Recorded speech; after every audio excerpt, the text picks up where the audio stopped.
नमस्कार दोस्तों।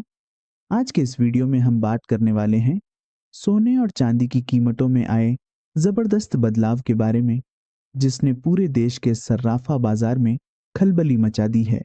अगर आप भी अपनी मेहनत की कमाई सोने या चांदी में निवेश करने की सोच रहे हैं, या फिर घर में शादी ब्याह के लिए जेवर बनवाने की प्लानिंग कर रहे हैं, तो यह वीडियो आपके लिए बहुत महत्वपूर्ण साबित होने वाला है, क्योंकि आज हम आपको न केवल ताज़ा भाव बताएंगे बल्कि उन कारणों का भी विश्लेषण करेंगे जिनकी वजह से कीमतों में इतनी भारी उठापटक देखने को मिल रही है। सबसे पहले बात करते हैं आज के ताज़ा आंकड़ों की।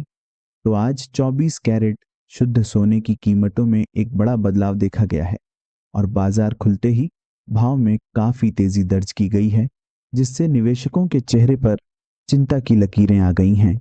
वहीं 22 कैरेट यानी ज्वेलरी वाले सोने की बात करें तो इसकी कीमतों में भी उछाल आया है और प्रति 10 ग्राम पर भाव अब काफी ऊपर पहुंच चुके हैं। सिर्फ सोना ही नहीं बल्कि चांदी ने भी आज अपने तेवर दिखाए हैं और चांदी की कीमतों में भी प्रति किलो के हिसाब से जबरदस्त बढ़त देखने को मिली है, जिससे चांदी के बर्तन और पायजेब बनवाने वालों की जेब पर बोझ बढ़ने वाला है। अब सवाल यह उठता है कि आखिर अचानक बाजार में यह तेजी क्यों आई है? तो इसका सबसे बड़ा कारण अंतर्राष्ट्रीय बाजार में चल रही उथल पुथल है। वैश्विक स्तर पर जब भी डॉलर मजबूत होता है या फिर अमेरिका के फेडरल रिजर्व की नीतियों में बदलाव की सुगबुगाहट होती है, तो उसका सीधा असर भारत के सर्राफा बाजार पर पड़ता है। इसके अलावा मिडिल ईस्ट में चल रहे तनाव और युद्ध जैसे हालातों की वजह से भी निवेशक अब शेयर बाजार से पैसा निकालकर सोने को एक सुरक्षित ठिकाना मान रहे हैं, जिससे डिमांड बढ़ गई है और सप्लाई कम होने की वजह से कीमतें आसमान छू रही हैं।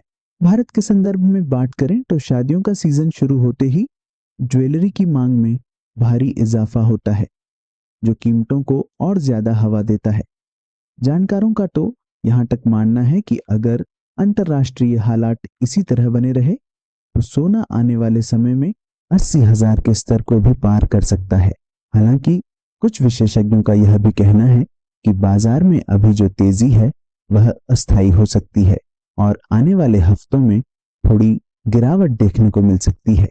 इसलिए अगर आप निवेश करना चाहते हैं तो एक साथ सारा पैसा लगाने के बजाय हर गिरावट पर थोड़ा थोड़ा सोना खरीदना एक बेहतर रणनीति हो सकती है।